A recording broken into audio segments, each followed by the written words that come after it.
छात्र जिस विज्ञापन का लंबे समय से इंतजार कर रहा था, वो विज्ञापन अब फाइनली आ चुका है। तो बीपीएससी ने 67वीं बीपीएससी का विज्ञापन जारी कर दिया है। तो इस वीडियो में 67वीं बीपीएससी से संबंधित हर एक बिंदु की बात करेंगे जो छात्रों के लिए महत्वपूर्ण है। तो चलिए शुरू करते हैं। तो 67वीं संयुक्त प्रतियोगिता परीक्षा, तो पहला कॉलम में दिया है बिहार प्रशासनिक सेवा में पदों की संख्या, राजकर सहायक आयुक्त। अब इस पदों की संख्या को आप पीडीएफ डाउनलोड करके पढ़ सकते हैं। तो इसमें बगल में दिया है बिहार प्रशासनिक सेवा के लिए न्यूनतम उम्र सीमा कितनी होनी चाहिए, 22 वर्ष, और अधिकतम उम्र सीमा 37 वर्ष। तो टोटल इस पद कितना जारी हुआ है? टोटल पद जो है 555 जारी हुआ है। लेकिन आवेदन करते समय भी आपको पदों की संख्या में बढ़ोतरी देखने को मिल सकती है। विज्ञापन में ये साफ साफ लिखा गया है, क्योंकि आने वाले समय में पदों की संख्या बढ़ेगी। इसमें दिव्यांगों के लिए कुछ आरक्षण है। प्रारंभिक परीक्षा पूर्व अधियाचित विभाग से प्राप्त होने वाली अधियाचना को शामिल किया जा सकता है तथा संशोधन होने पर पदों की संख्या घट बढ़ सकती है। शैक्षणिक योग्यता क्या है? ऑनलाइन भरने की अंतिम तिथि तक आवेदक को मान्यता प्राप्त विश्वविद्यालय से स्नातक अथवा समतुल्य परीक्षा में उत्तीर्ण होना अनिवार्य है। ऑनलाइन आवेदन भरते समय आवेदक को शैक्षणिक योग्यता के कॉलम में स्नातक या समतुल्य उत्तीर्णता संबंधी पूर्ण सूचना अनिवार्य होगा। यानी कि ऑनलाइन करने की आखिरी तिथि तक आपके पास ग्रेजुएशन या ग्रेजुएशन के समकक्ष जो डिग्री को माना गया है वो डिग्री आपके पास होना अनिवार्य है। आरक्षण किसको मिलेगा? तो ऑनलाइन आवेदन पत्र में इंगित कॉलम में आरक्षण का दावा करने पर आरक्षण का लाभ नहीं मिलेगा। तो अगर दावा नहीं करेंगे तो लाभ नहीं मिलेगा। अगर आपको आरक्षण का लाभ लेना है तो कॉलम में आपको टिक करना होगा। और आरक्षण बिहार के बाहर के राज्यों को भी मिलेगा का?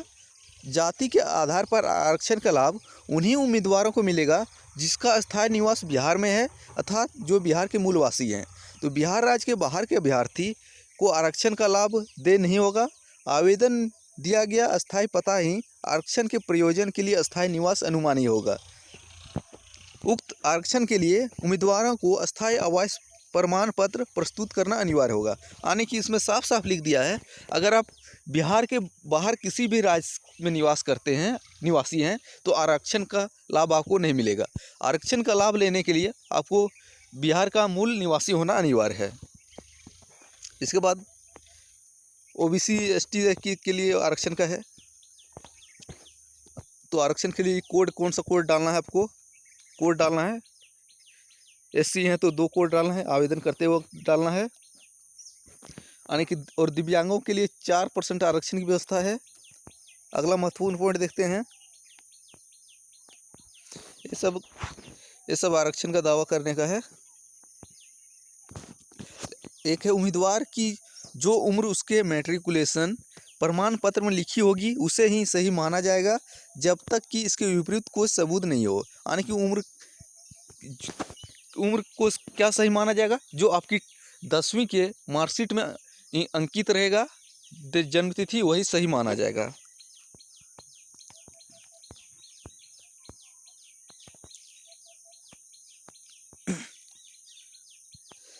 और इसके बाद फिजिकल दिया हुआ है। तो बिहार पुलिस सेवा जिला समादेष्टा के पुरुष उम्मीदवारों की न्यूनतम ऊंचाई 5 फीट 5 इंच और न्यूनतम छाती का माप बिना फुलाए 32 इंच होनी चाहिए।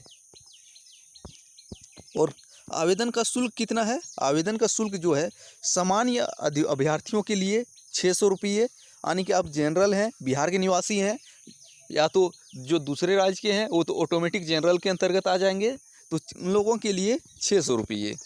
लेकिन केवल बिहार राज्य के अनुसूचित जनजाति के लिए 150 रुपये। बिहार राज्य के अस्थायी निवासी सभी आरक्षित अनारक्षित महिला उम्मीदवारों के लिए 150 रुपये। अगर आप महिला उम्मीदवार हैं, बिहार राज्य के हैं, तो 150 रुपये लगेंगे। SC ST हैं तो 150 रुपये। दिव्यांग के लिए 150 रुपये। अन्य सभी उम्मीदवारों के लिए 600 रुपये। प्रारंभिक परीक्षा भाग 1, इसमें 150 प्रश्न होंगे। तो उसी के आधार पर प्रारंभिक परीक्षा में पास होंगे तो मेंस के लिए चयन किया जाएगा। और कितने गुना पीटी में कितने गुना पास होंगे मेंस के लिए? 10 गुना, यानी कि वैकेंसी का 10 गुना पास किया जाएगा।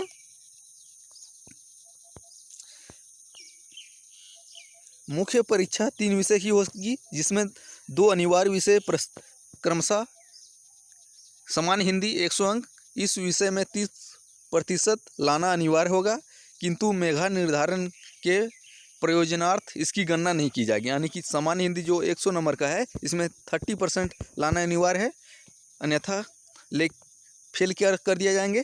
और इस पत्र में जितने भी नंबर आएंगे मेरिट लिस्ट में नहीं जुड़ेंगे। प्रत्येक पत्र 300 अंकों के होंगे। पेपर 1 और पेपर 2 जो है ये 300 नंबर का होगा। इसके अतिरिक्त प्रत्येक अभ्यर्थी को वैकल्पिक विषयों के विषय कोड 4 से विषय 37 तक में मात्र एक वैकल्पिक विषय का चयन करना है। यहाँ कुछ ऑप्शनल सब्जेक्ट दिया है, उसमें एक किसी को चयन करना है जो 300 अंकों का होगा। तो अब देख सकते हैं कौन कौन ऑप्शनल सब्जेक्ट है आपके लिए सही रहेगा। प्रारंभिक परीक्षा हेतु ऑनलाइन भरते समय ही मुख्य परीक्षा के लिए अपनी इच्छानुसार एक वैकल्पिक विषय का चयन करना अनिवार्य होगा। एक बार वैकल्पिक विषय के चयन के बाद उसमें किसी तरह का बदलाव मान्य नहीं होगा।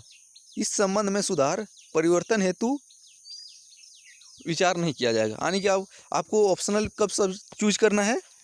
जब पीटी के लिए आवेदन करेंगे उसी समय ऑप्शनल चूज करना होगा, और ऑप्शनल सबमिट कर देने के बाद सुधार नहीं किया जाएगा।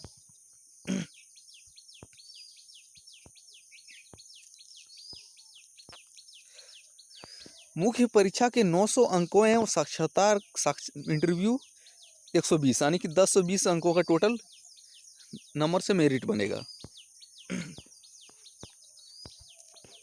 ऑनलाइन भरने की आखिरी तिथि क्या है?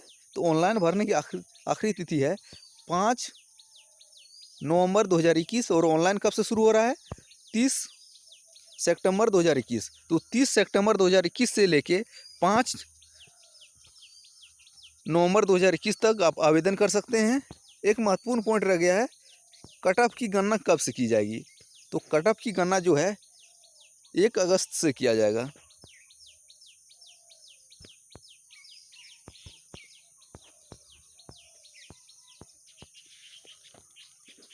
तो कट ऑफ की गणना, उम्र सीमा की गणना 1 अगस्त 2021 को कुछ पदों के लिए न्यूनतम उम्र सीमा कितनी है वो शुरुआती में आप देख सकते हैं 20 साल है, और अधिकतम उम्र सीमा कितनी है? 37 साल। तो जनरल के लिए अधिकतम उम्र सीमा 37 है और मिनिमम 20। कुछ पदों के लिए जो पद यहाँ पे शुरुआत में दिया हुआ है, अधिकतम और न्यूनतम करके कॉलम बना दिया है। आप इसका PDF टेलीग्राम ग्रुप से ज्वाइन करके पढ़ सकते हैं। तो ये थे 67वीं BPSC प्रतियोगिता परीक्षा से संबंधित कुछ महत्वपूर्ण सूचना। तो आप ऑनलाइन कीजिए और अपना प्रिपरेशन जारी रखिए। Thanks for watching. मिलते हैं अगले वीडियो में।